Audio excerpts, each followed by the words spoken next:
Hello ಸ್ನೇಹಿತರೆ, ಎಲ್ಲರಿಗೂ ನಮಸ್ಕಾರ. ಶ್ರಾವಣಿ ಸುಬ್ರಹ್ಮಣ್ಯ ಧಾರಾವಾಹಿಯ ಇಂದಿನ ಮತ್ತು ನಾಳೆ ಸಂಚಿಕೆಯಲ್ಲಿ ಏನಾಗುತ್ತೆ ಅಂತ ಈ ವಿಡಿಯೋದಲ್ಲಿ ಪೂರ್ತಿಯಾಗಿ ನೋಡ್ಕೊಂಬರೋಣ ಬನ್ನಿ. ಅದಕ್ಕೂ ಮುಂಚೆ ಯಾರೆಲ್ಲ ನಮ್ಮ ಚಾನಲ್ಗೆ ಸಬ್ಸ್ಕ್ರೈಬ್ ಆಗದೆ ಹಾಗೆ ವಿಡಿಯೋ ನೋಡ್ತಾ ಇದ್ದೀರೋ ದಯವಿಟ್ಟು ಸಬ್ಸ್ಕ್ರೈಬ್ ಮಾಡಿ ಮತ್ತು ಸಪೋರ್ಟ್ ಮಾಡಿ. ಹಾಗೆ ಪಕ್ಕದಲ್ಲಿರುವ ಬೆಲ್ ಬಟನ್ ಅನ್ನು ಕ್ಲಿಕ್ ಮಾಡಿ. ಸಂಚಿಕೆಯಲ್ಲಿ ಮೊದಲಿಗೆ ಶ್ರಾವಣಿ ಅವರು ರೂಮಲ್ಲೇ ಕೂತ್ಕೊಂಡು ಸುಬ್ಬು ಬಗ್ಗೆನೇ ಯೋಚನೆ ಮಾಡ್ತಾ ಇರ್ತಾರೆ. ಸುಬ್ಬು ಅವರು ನಂದಿನಿ ಅವ್ರ ಬಗ್ಗೆ ಕೋಪ ಮಾಡ್ಕೊಂಡಿದ್ದು, ಅವ್ರ ವಿಷಯದಲ್ಲಿ ನಡೆದಂಥ ಘಟನೆಗೆ ಪ್ರತಿಕ್ರಿಯಿಸಿದ್ದು, ಇದನ್ನೆಲ್ಲ ನೆನಪು ಮಾಡಿಕೊಂಡು ಸುಬ್ಬು ಯಾಕೆ ಇಷ್ಟೊಂದು ಕೋಪ ಮಾಡ್ಕೊಂಡ ಅಂತ ಯೋಚನೆ ಮಾಡ್ತಾ ಇರ್ತಾರೆ. ಅಷ್ಟರಲ್ಲಿ ಸುಬ್ಬು ಕೂಡ ಬರ್ತಾರೆ.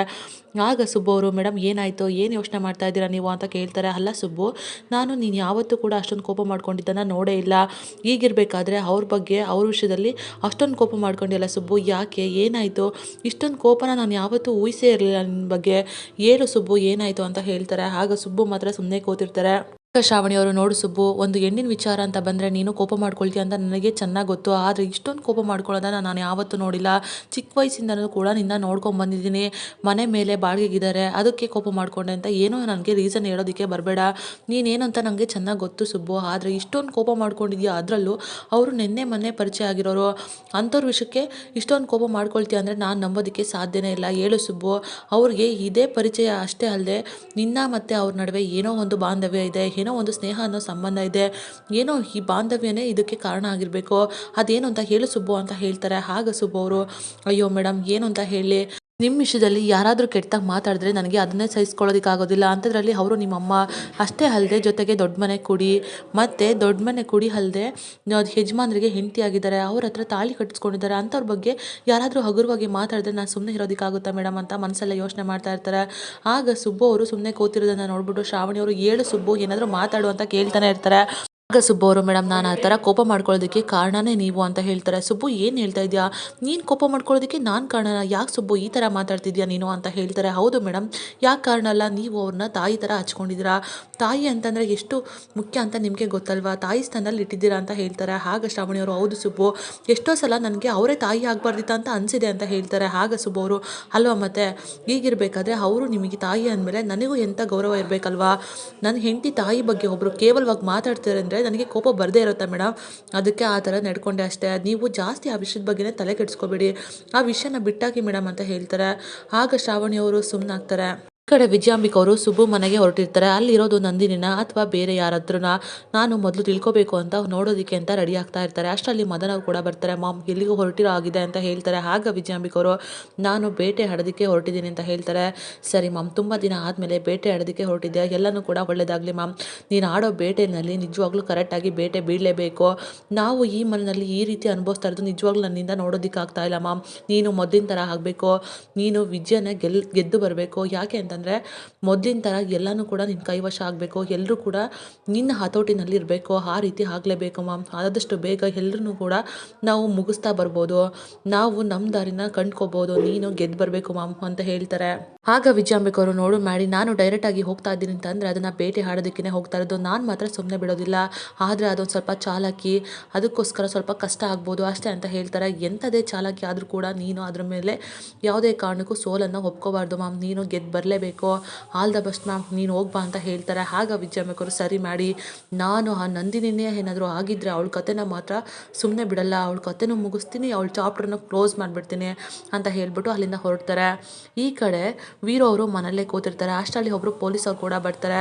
ನಮಸ್ಕಾರ ಸರ್, ಯಾಕೆ ಅಂತಂದರೆ ಮಕ್ಕಳು ವಿಷಯದಲ್ಲಿ ತುಂಬಾ ಕ್ರೈಮ್ ನಡೀತಾ ಇದೆ, AI ಉಪಯೋಗಿಸ್ಕೊಂಡು ಚೆನ್ನಾಗಿ ದುಡ್ಡು ಮಾಡ್ತಾ ಇರ್ತಾರೆ, ಆ ಮಕ್ಕಳನ್ನ ಹಾಳು ಮಾಡ್ತಿದ್ದಾರೆ. ಅಷ್ಟೇ ಅಲ್ಲದೆ ಯಾವುದೋ ಲಿಂಕನ್ನು ಕಳಿಸಿ ಅದರಿಂದ ಮಕ್ಕಳಿಂದ ದುಡ್ಡನ್ನು ಕಿತ್ಕೊಳ್ತಾ ಇದ್ದಾರೆ. ಇಷ್ಟೆಲ್ಲ ಕೆಟ್ಟದಾಗಿ ನಡೀತಾ ಇದೆ.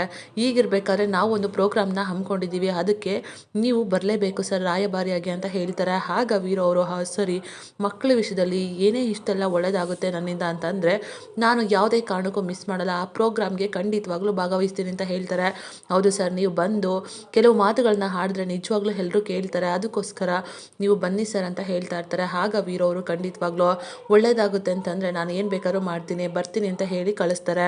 ನಂತರ ಪೊಲೀಸವ್ರು ಕೂಡ ಹೊರಟೋಗ್ತಿರ್ತಾರೆ. ಅಷ್ಟರಲ್ಲಿ ಒಂದು ನಿಮಿಷ ನಿಂತ್ಕೊಳ್ಳಿ, ನನಗೆ ಒಂದು ಕೆಲಸ ಆಗಬೇಕು, ಆದರೆ ತುಂಬಾ ಕಾನ್ಫಿಡೆನ್ಷಿಯಲ್ ಅಂತ ಹೇಳ್ತಾರೆ. ಆಗ ಪೊಲೀಸವ್ರು, ಹೇಳಿ ಸರ್, ನೀವು ಹೇಳಿದ್ರೆ ಖಂಡಿತವಾಗ್ಲೂ ಮಾಡಿಕೊಡ್ತೀನಿ ಅಂತ ಹೇಳ್ತಾರೆ. ಸರಿ ಆಯಿತು, ನಾನು ಒಂದು ನಂಬರ್ನ ಕಳಿಸ್ತೀನಿ, ಅದನ್ನ ಟ್ರೇಸ್ ಮಾಡಿ ಹೇಳಿ ನನಗೆ ಅಂತ ಹೇಳ್ತಾರೆ. ಆಯಿತು ಅಂತ ಹೇಳ್ಬಿಟ್ಟು ಅಲ್ಲಿಂದ ಹೊರಡ್ತಾರೆ. ಆಗ ವೀರು ಅವರು, ಜಾನಕಿ ಅವರೇ, ನೀವೆಲ್ಲಿದ್ದೀರಾ ಅಂತ ನನಗೆ ಗೊತ್ತಿಲ್ಲ, ಆದರೆ ನಾನು ಮಾತ್ರ ನಿಮ್ಮನ್ನು ಹುಡುಕಿಸ್ತೀನಿ, ನೀವೆಷ್ಟೇ ಅವಾಯ್ಡ್ ಮಾಡಿದ್ರು ಕೂಡ ನಾನು ಮಾತ್ರ ಬಿಡಲ್ಲ ಅಂತ ಯೋಚನೆ ಮಾಡ್ತಿರ್ತಾರೆ. ಈ ಕಡೆ ವಿಜಯಾಂಬಿಕ ಅವರು ಇಂದ್ರಮ್ಮ ಅವ್ರ ಮನೆ ಹತ್ರ ಬರ್ತಾರೆ. ಬರ್ತಾರೆ. ಇಂದ್ರಮ್ಮ ಅವ್ರ ಮನೆ ಹತ್ರ ಬಂದುಬಿಟ್ಟು ಇಂದ್ರಮ್ಮಗೆ ಫೋನ್ ಮಾಡ್ತಾರೆ. ಏನು ಮೇಡಮ್ ಫೋನ್ ಮಾಡಿದ್ದು?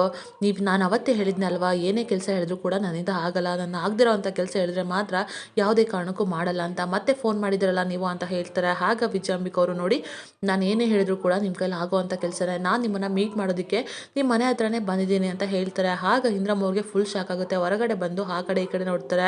ಏನು ಹೇಳ್ತಾ ಇದ್ದೀರಾ ಮೇಡಮ್, ನಮ್ಮ ಮನೆ ಹತ್ರ ಬಂದಿದ್ದೀರಾ ನೀವು ಅಂತ ಹೇಳ್ತಾರೆ. ಹೌದು, ಒಂದ್ಸಲ ಲೆಫ್ಟ್ ತಿರುಗಿ ನೋಡಿ ಅಂತ ಹೇಳ್ತಾರೆ. ಆಗ ಇಂದ್ರಮ್ಮ ಅವರು ಕೂಡ ತಿರುಗಿ ನೋಡ್ತಾರೆ. ಅಷ್ಟರಲ್ಲಿ ವಿಜಯಾಂಬಿಕಾ ಕಾರಿಂದ ಕೆಳಗಡೆ ಇಳಿದು ಬರ್ತಾರೆ. ಅಯ್ಯೋ ಏನು ಮೇಡಮ್, ಇಲ್ಲಿವರೆಗೂ ಬಂದಿದ್ದೀರಲ್ಲ, ನೀವೇನಾದರೂ ನನ್ನ ಜೊತೆ ಕನೆಕ್ಟ್ ಆಗಿದ್ದೀರಾ ಅಂತ ಏನಾದರೂ ಸುಬ್ಬುಗೆ ಏನಾದರೂ ಗೊತ್ತಾಯಿತು ಅಂತ ಅಂದರೆ ನಮ್ಮ ಕತೆ ಮುಗೀತು, ಬನ್ನಿ ಈ ಕಡೆ ಅಂತ ಹೇಳ್ಬಿಟ್ಟು ಸೈಡಿಗೆ ಕರ್ಕೊಂಡೋಗಿ ಮಾತಾಡ್ತಾರೆ.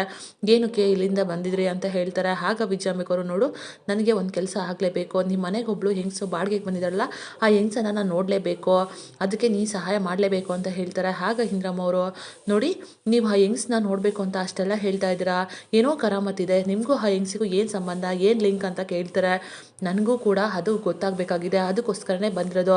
ಆ ಹೆಂಗಸು ಎಲ್ಲಿದ್ದಾಳೆ ಮೊದಲು ತೋರಿಸು ಅಂತ ಹೇಳ್ತಾರೆ. ಆಗ ಇಂದ್ರಮ್ಮ ಅವರು, ಸರಿ ಆಯಿತು ಬನ್ನಿ ಅಂತ ಹೇಳ್ಬಿಟ್ಟು ಮೇಲ್ಗಡೆ ಕರ್ಕೊಂಡು ಹೋಗ್ತಾರೆ.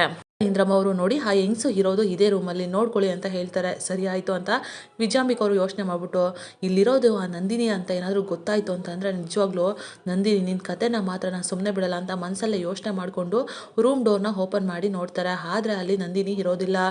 ಆಗ ಇಂದ್ರಮ್ಮ ಅವ್ರನ್ನ ಕರೆದ್ಬಿಟ್ಟು, ಏನು ಆ ಹೆಂಗಸು ಇಲ್ವಲ್ಲ, ಇದ್ದಾರೆ ಅಂತ ಹೇಳ್ತಾರೆ ಅಲ್ಲ, ಎಲ್ಲೋದ್ರು ಅಂತ ಕೇಳ್ತಾರೆ. ಆಗ ಇಂದ್ರಮ್ಮ ಅವರು, ನೋಡಿ, ನೀವು ನನ್ನ ಮೇಲೆ ಕೋಪ ಮಾಡ್ಕೊಳ್ಳೋಂಥ ಅವಶ್ಯಕತೆ ಇಲ್ಲ, ಅವಳು ಇಲ್ಲ ಅಂತಂದರೆ ನನಗೇನು ಗೊತ್ತು, ಎಲ್ಲಿಗೆ ಹೋಗ್ತಾಳೆ ಎಲ್ಲಿಗೆ ಬರ್ತಾಳೆ ನನಗೇನು ಗೊತ್ತು, ಯಾವಾಗಲೂ ಕೂಡ ಇಲ್ಲೇ ಇರ್ತಾಳೆ, ಸ್ನಾನ ಗೀನ ಎಲ್ಲ ಮುಗಿಸ್ಕೊಂಡು ಸುಬ್ಬು ಮನೆಗೆ ಹೋಗ್ತಾಳೆ. ಆದರೆ ಇವತ್ತು ಇಷ್ಟು ಬೇಗನೆ ಕಾಣಿಸ್ತಾ ಇಲ್ಲ ಅಂತಂದರೆ ಎಲ್ಲಿಗೆ ಹೋಗಿದ್ದಾಳೋ ನಿಜವಾಗ್ಲೂ ನನಗೆ ಗೊತ್ತಿಲ್ಲ ಅಂತ ಹೇಳ್ತಾಳೆ.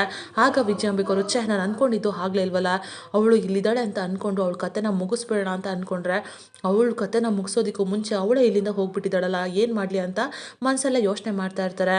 ವಿಜಯಾಂಬಿಕ ಅವರು, ನೋಡಿ ಇಂದ್ರಮ್ಮ, ನಿಮ್ಮಿಂದ ಪ್ಲೀಸ್ ದಯವಿಟ್ಟು ಸಹಾಯ ಆಗಲೇಬೇಕು, ಸಹಾಯ ಮಾಡಿ ಅಂತ ಹೇಳ್ತಾರೆ. ಆಗ ಇಂದ್ರಮ್ಮ ಅವರು, ನೋಡಿ, ಕೆಲಸ ಆಗಬೇಕು ಅಂತ ಅಂದಿದ್ದಕ್ಕೆ ನನ್ನ ಕೈಲಿ ಮಾಡೋಕ್ಕಾಗಲ್ಲ ಅಂದೆ, ಆದರೆ ಇವಾಗ ಸಹಾಯ ಮಾಡಿ ಅಂತ ಕೇಳ್ತಾ ಇದ್ರಲ್ಲ, ನಿಜವಾಗ್ಲೂ ನಂದು ಮನಸ್ಸು ತುಂಬಾ ಒಳ್ಳೆಯದು, ನಾನು ಸಹಾಯ ಮಾಡಿ ಅಂತ ಕೇಳಿದ್ರೆ ದೊಡ್ಡ ಮನಸ್ಸಿಂದ ಸಹಾಯ ಮಾಡ್ತೀನಿ, ನೀವು ಈ ಥರ ಕೇಳೋ ಪದ್ಧತಿ ತುಂಬಾ ಚೆನ್ನಾಗಿದೆ ಅಂತ ಹೇಳ್ತಾರೆ. ಆಗ ವಿಜಯಾಂಬಿಕ ಅವರು, ಸರಿ ಆಯಿತು ಇಂದ್ರಮ್ಮ, ಪ್ಲೀಸ್ ಸಹಾಯ ಮಾಡಿ, ಅವಳು ಯಾರು ಅಂತ ತಿಳ್ಕೊಂಡು ಹೇಳಿ, ಅವಳ ಐಡೆಂಟಿ ಕಾರ್ಡು ಅಥವಾ ಫೋನ್ ನಂಬರ್ ಏನಾದರೂ ಇದ್ದರೆ ತಿಳ್ಕೊಂಡು ಹೇಳಿ ಅಂತ ಹೇಳ್ತಾರೆ. ನೋಡಿ, ಇವ್ರನ್ನ ಕರ್ಕೊಂಬಂದಿದ್ದು ನನ್ನ ಮಗಳು ಏನಾದ್ರು ಕೇಳಿದ್ರೆ ಗೊತ್ತಾಗ್ಬೋದು ಅಂತ ಹೇಳ್ತಾರೆ. ಸರಿ ಆಯಿತು ಬನ್ನಿ, ಶ್ರೀವಲ್ಲಿ ಜೊತೆ ಮಾತಾಡೋಣ ಅಂತ ಹೇಳ್ಬಿಟ್ಟು ಹೊರಗಡೆ ಬರ್ತಾರೆ. ಅಷ್ಟರಲ್ಲಿ ಶ್ರೀವಲ್ಲಿ ಕೂಡ ಬರ್ತಾರೆ. ಏನು ಇಲ್ಲಿವರೆಗೂ ಬಂದಿದ್ದೀರಲ್ಲ ಅಂತ ಶ್ರೀವಲ್ಲಿ ಕೇಳ್ತಾರೆ. ಆಗ ವಿಜಯಾಂಬಿಕ ಅವರು, ಏನಿಲ್ಲ, ನನ್ನ ಮತ್ತು ನಿನ್ನ ನಡುವೆ ಮುಂಚೆ ಸ್ನೇಹ ಸಂಬಂಧ ಈ ಥರ ಎಲ್ಲ ಇತ್ತು, ಹೀಗೆ ಮಾತಾಡ್ಸ್ಕೊಂಡು ಹೋಗೋಣ ಅಂತ ಬಂದೆ ಅಂತ ಹೇಳ್ತಾರೆ. ಓ ಹೌದಾ ಅಂತ ಹೇಳ್ಬಿಟ್ಟು ಶ್ರೀವಲ್ಲಿ ಹೇಳ್ತಾರೆ. ಹೌದು, ನಿನ್ನಿಂದ ಒಂದು ಚಿಕ್ಕ ಸಹಾಯ ಆಗಬೇಕಾಗಿತ್ತು ಅಂತ ಹೇಳ್ತಾರೆ. ಓ ಅಂದ್ಕೊಂಡೆ ನೀವು ಏನೇ ಸಹಾಯ ಇಲ್ಲದೆ ಬರೋದಿಲ್ಲ ಅಂತ, ಏನು ಸಹಾಯ ಅಂತ ಹೇಳಿ ಅಂತ ಕೇಳ್ತಾರೆ. ಆಗ ವಿಜಯಾಂಬಿಕ ಅವರು, ನಿಮ್ಮ ಮನೆಗೆ ಬಾಡಿಗೆ ಬಂದಿದ್ದಾರಲ್ಲ ಆ ಹೆಂಗಸು, ಯಾರು, ಅವ್ರು ಏನು ಐಡೆಂಟಿ ಕಾರ್ಡ್ ಏನಾದರೂ ಇದೆಯಾ, ಸ್ವಲ್ಪ ಬೇಕಾಗಿತ್ತು ನನಗೆ ಅಂತ ಹೇಳ್ತಾರೆ. ಆಗ ಶ್ರೀವಲ್ಲಿ ಅವರು, ಅಲ್ಲ, ಇವರು ಏನು ಉಪಯೋಗ ಇಲ್ಲದೆ ಬರೋದಿಲ್ಲ, ಈ ಹೆಂಗಸು ನಂದಿನಿ ಅಮ್ಮವ್ರನ್ನ ಹುಡ್ಕೊಂಡು ಬಂದಿದ್ದಾರೆ ಅಂತ ಅಂದರೆ ನಿಜವಾಗ್ಲೂ ಅವ್ರಿಗೆ ಏನೋ ಆಪತ್ತು ಕಾದಿದೆ, ನಾನು ಯಾವುದೇ ಕಾರಣಕ್ಕೂ ಹೇಳಬಾರ್ದು, ಈ ವಿಷಯನ ಆದಷ್ಟು ಬೇಗ ಸುಬ್ಬುಗೆ ಹೇಳಬೇಕು ಅಂತ ಯೋಚನೆ ಮಾಡಿಬಿಟ್ಟು, ಇಲ್ಲ ಅವ್ರು ಯಾರು ಅಂತ ನಂಗೆ ಚೆನ್ನಾಗಿ ಅಷ್ಟು ನೀಟಾಗಿ ಗೊತ್ತಿಲ್ಲ, ಇಲ್ಲಿ ಬರ್ತಿದ್ದೆ, ಹೀಗೆ ಮನೇನ ಹುಡುಕ್ತಾ ಇದ್ರು, ನಮ್ಮ ಮನೆ ಹೇಗೋ ಖಾಲಿ ಇತ್ತು ಅಂತ ಅನ್ನಿಸ್ತು, ಅದಕ್ಕೋಸ್ಕರ ಕರ್ಕೊಂಬಂದೆ, ಆದರೆ ಅವ್ರನ್ನ ಮಾತಾಡ್ತಾ ತುಂಬ ಒಳ್ಳೆಯವರು ಅಂತ ಅನ್ನಿಸ್ತು, ಅದಕ್ಕೋಸ್ಕರ ಮನೇನ ಬಾಡಿಗೆ ಕೊಟ್ಟೆ, ಅಷ್ಟು ಬಿಟ್ಟರೆ ನನಗೇನು ಗೊತ್ತಿಲ್ಲ ಅಂತ ಹೇಳ್ಬಿಡ್ತಾರೆ. ಆಗ ವಿಜಯಾಂಬಿಕ ಅವರು, ನಾನು ಅಂದ್ಕೊಂಡಿದ್ದ ಕೆಲಸ ಆಗಲಿಲ್ವಲ್ಲ ಅಂತ ಕೋಪ ಮಾಡಿಕೊಂಡು, ಸರಿ ನಾನು ಇನ್ನು ಬರ್ತೀನಿ ಅಂತ ಹೇಳ್ಬಿಟ್ಟು ಅಲ್ಲಿಂದ ಹೊರಡ್ತಾರೆ. ಅಷ್ಟರಲ್ಲಿ ಶ್ರೀವಲ್ಲಿ ಅವರು ಸುಬ್ಬುಗೆ ಈ ವಿಷಯನ ಹೇಳ್ಬಿಡ್ತಾರೆ. ಆಗ ವಿಜಯಾಂಬಿಕ ಅವರು ಹುಡ್ಕೊಂಡ್ ಬಂದಿದ್ದಾರೆ ಅಂತ ಹೇಳ್ಬಿಟ್ಟು ಗೊತ್ತಾಗ್ಬಿಟ್ಟು ಪದ್ದು ಅವ್ರ ಹತ್ರ ಕೂಡ ಸುಬ್ಬು ಹೇಳ್ತಾರೆ, ಅಲ್ಲ ಈ ವಿಜಯಾಂಬಿಕಾ ಯಾಕೆ ಹುಡ್ಕೊಂಬಂದ್ಲು, ಅಷ್ಟಕ್ಕೂ ನಂದಿನಿ ಅಮ್ಮರು ಕಾಣಿಸ್ತಾ ಇಲ್ಲ ಅಪ್ಪ, ಏನು ಮಾಡೋದು ಅಂತ ಹೇಳ್ತಾರೆ. ಅಲ್ಲ, ಈ ಥರ ಕಾಣಿಸ್ತಾ ಇಲ್ಲ ಅಂತಂದರೆ ಆ ವಿಜಯಾಂಬಿಕಾ ಹುಡ್ಕೊಂಬಂದಿರೋದು ಗೊತ್ತಾಗಿರ್ಬೋದು, ಅದಕ್ಕೋಸ್ಕರನೇ ಹೋಗಿರ್ಬೋದು ಮಗನೆ ಅಂತ ಪದ್ದು ಹೇಳ್ತಾ ಇರ್ತಾರೆ. ಅಷ್ಟಕ್ಕೂ ಹೇಗೆ ಗೊತ್ತಾಗಿರ್ಬೋದು ಅಂತ ಯೋಚನೆ ಮಾಡಿದ ಮೇಲೆ ಕಾಂತಮ್ಮನ ಗಂಡನೇ ಈ ವಿಷಯನ ಹೇಳಿರ್ಬೋದು. ಇದ್ದಕ್ಕಿದ್ದಂಗೆ ಹೊಸ ಫೋನು, ಕೈಯಲ್ಲಿ ದುಡ್ಡು ಇಷ್ಟೆಲ್ಲ ಬಂದಿದೆ ಅಂತಂದರೆ ವಿಜಯಾಂಬಿಕನೇ ಮಾವನ್ ತಲೆ ಕೆಡಿಸಿ ಈ ಕೆಲಸ ಮಾಡಿಸಿರ್ಬೋದು ಅಂತ ಅನುಮಾನ ಕೂಡ ಬರುತ್ತೆ. ಅದು ಸುಬ್ಬು, ನೀನು ಹೇಳ್ತಾ ಇರೋದು ಕರೆಕ್ಟಾಗೇ ಇದೆ ಅಂತ ಪದ್ದು ಕೂಡ ಹೇಳ್ತಾರೆ. ಅಲ್ಲ, ಶ್ರಾವಣಿ ಮೇಡಮು ಹೊರಗಡೆ ಇದ್ರು, ಏನಾದರೂ ವಿಜಯಾಂಬಿಕಾ ನಂದಿನಿ ಅಮ್ಮವ್ರ ವಿಷಯನ ಹೇಳ್ಬಿಟ್ರೆ ಏನು ಮಾಡೋದು ಅಂತ ಯೋಚನೆ ಮಾಡಿಬಿಟ್ಟು ಅದನ್ನು ತಡೆಯೋದಕ್ಕೆ ಅಂತ ಹೊರಗಡೆ ಬರ್ತಾರೆ. ಈ ಕಡೆ ವಿಜಯಾಂಬಿಕಾ ಹೊರಗಡೆ ಬಂದ ತಕ್ಷಣ ಬಿಕ್ಲಿಕ್ಕೆ ಬರ್ತಾ ಇರುತ್ತೆ. ಆಗ ಶ್ರಾವಣಿ ಅವರು ನೀರನ್ನ ಕೊಟ್ಬಿಟ್ಟು, ಏನು ವಿಜಯಾಂಬಿಕಾ ಬಿಕ್ಲಿಕ್ಕೆ ಬರ್ತಾ ಇದೆ, ಏನಾಯಿತು, ಏನು ವಿಷಯ, ಇಲ್ಲಿವರೆಗೂ ಹುಡ್ಕೊಂಬಂದಿದ್ಯಾ, ಅಪ್ಪ ಏನಾದರೂ ಮನೆಯಿಂದ ಹೊರಗಡೆ ಹಾಕ್ಬಿಟ್ರಾ ಏನು ಅಂತ ಹೇಳ್ತಾರೆ. ಶ್ರಾವಣಿ ಏನು ಮಾತಾಡ್ತಿದ್ಯಾ ನೀನು ಅಂತ ಹೇಳ್ತಾರೆ. ಹೌದು ವಿಜಯಾಂಬಿಕಾ, ನೀನಂತೂ ಯಾರಿಗೂ ಒಳ್ಳೇದನ್ನು ಮಾಡಲ್ಲ, ನಿನಗೆ ಎಷ್ಟೋ ಜನ ನೀರು ಕುಡಿಸೋದಕ್ಕೆ ಕಾಯ್ತಾ ಇರ್ತಾರೆ, ನೀನು ಎಷ್ಟೋ ಜನ ಮನೆಯಲ್ಲಿ ತಪ್ಪು ಮಾಡಿದ್ಮೇಲೆ ನೀರು ಕುಡಿಲೇಬೇಕಲ್ವಾ, ತಗೋ ನೀರು ಕುಡಿ ಅಂತ ಹೇಳ್ಬಿಟ್ಟು ಚೆನ್ನಾಗಿ ಕ್ಲಾಸ್ ತಗೊಳ್ತಾರೆ. ಆಗ ವಿಜಯಮ್ಮನಿಗೆ ತುಂಬಾ ಕೋಪ ಬರುತ್ತೆ. ದೋಟನ ಕೊಟ್ಬಿಟ್ಟು ಕೋಪ ಮಾಡಿಕೊಂಡು ಕಾರ್ನ ಹತ್ತೋದಕ್ಕೆ ಅಂತ ಹೋಗ್ತಾರೆ. ಆಗ ಶ್ರಾವಣಿಯವ್ರು ನೋಡ್ತಾ ಇರೋ ವಿಜಯಾಂಬಿಕಾ ಆದಷ್ಟು ಬೇಗ ಮನೆಯಿಂದ ಹೊರಗಡೆ ಬರ್ತೀಯ ನೀನು ಅಂತ ಹೇಳ್ತಾರೆ. ಈ ಕಡೆ ವಿಜಯಾಂಬಿಕಾ ಕೋಪ ಮಾಡಿಕೊಂಡು ಕೆಲಸ ಆಗ್ಲಿಲ್ವಲ್ಲ ಅಂತ ಮನೆಗೆ ಬರ್ತಾರೆ. ಆಗ ಮದನ್ ಅವರು ಏನು ಮಾಮ್ ನೀನು ಹೋಗಿ ಜೋಶ್ನ ನೋಡಿದ್ರೆ ನಿಜವಾಗ್ಲೂ ಗೆದ್ದು ಬರ್ತೀಯ ಅಂತ ಅನ್ಕೊಂಡಿದ್ದೆ, ಆದರೆ ಬರೀ ಖಾಲಿ ಕೈಯಲ್ಲಿ ಬಂದಿದೆಯಲ್ಲ ಅಂತ ಹೇಳ್ತಾರೆ. ಆಗ ವಿಜಯಾಂಬಿಕಾ ಅವರು ಜಸ್ಟ್ ಶಟಾಪ್ ಮಾಡಿ ನಾವು ಆ ಕಾಂತಮ್ಮನ ಗಂಡನ ನಂಬ್ಕೊಂಡು ದೊಡ್ಡ ತಪ್ಪು ಮಾಡಿಬಿಟ್ವಿ, ಅವನೊಬ್ಬ ಫೂಲ್ ಮೋಸ ಹೋಗ್ಬಿಟ್ವಿ ನಾವು ಅಂತ ಹೇಳ್ತಾರೆ. ಅಲ್ಲ ಮಾಮ್ ಮೊದಲು ಅವನನ್ನು ವಿಚಾರಿಸು, ಅವನೇನಾದರೂ ಬಾಯ್ ಬಿಟ್ಟಿದ್ರೆ ಏನು ಮಾಡೋದು ಅಂತ ಹೇಳ್ತಾರೆ. ಆಗ ವಿಜಯಾಂಬಿಕರು ಇಲ್ಲ ಮಾಡಿ ಅವನು ಆ ಥರ ಮಾಡೋದಕ್ಕೆ ಸಾಧ್ಯನೇ ಇಲ್ಲ, ಆ ಥರ ಮಾಡಿದಿದ್ರೆ ಆ ನಂದಿನಿ ಮಾತ್ರ ಯಾವುದೇ ಕಾರಣಕ್ಕೂ ಸುಮ್ಮನೆ ಇರ್ತಿರ್ಲಿಲ್ಲ ಅಂತ ಹೇಳ್ತಾರೆ. ಆಗ ಮದನ್ ಅವರು ಮಾಮ್ ಅದನ್ನು ಹೇಗೆ ಹೇಳ್ತೀಯ ಮಾಮ್, ನಾವು ಅವರಿಗೆ ಬಲೆ ಬೀಸ್ತಾ ಇದ್ದೀವಿ ಅಂತ ನೀನು ಅಂದ್ಕೊಂಡಿರ್ಬೋದು, ಯಾರಿಗೆ ಗೊತ್ತು ಆ ನಂದಿನಿ ಬೀಸಿರೋ ಬಲೆಗೆ ನೀನೇ ಬಿದ್ದಿರ್ಬೋದಲ್ವಾ ಅಂತ ಹೇಳ್ತಾರೆ. ಆ ಮಾತನ್ನು ಕೇಳ್ಬಿಟ್ಟು ವಿಜಯಾಂಬಿಕೆಗೆ ಫುಲ್ ಶಾಕ್ ಆಗಿಬಿಡುತ್ತೆ. ನಂದಿನ ಬೀಸಿರೋ ಅಂಥ ಬಲೆಗೆ ವಿಜಯಾಂಬಿಕನೇ ಬಿದ್ದಿದ್ದಾರೆ. ಇದಾಗಿತ್ತು ಈ ಸಂಚಿಕೆ. ನಮ್ಮ ವಿಡಿಯೋ ನಿಮಗೆ ಇಷ್ಟ ಆಗಿದ್ದಲ್ಲಿ ಒಂದು ಲೈಕ್ ಮಾಡಿ, ಮುಂದಿನ ವಿಡಿಯೋಗಳಿಗಾಗಿ ನಮ್ಮ ಚಾನಲನ್ನು ಸಬ್ಸ್ಕ್ರೈಬ್ ಮಾಡಿ ಮತ್ತು ಸಪೋರ್ಟ್ ಮಾಡಿ. Thank you.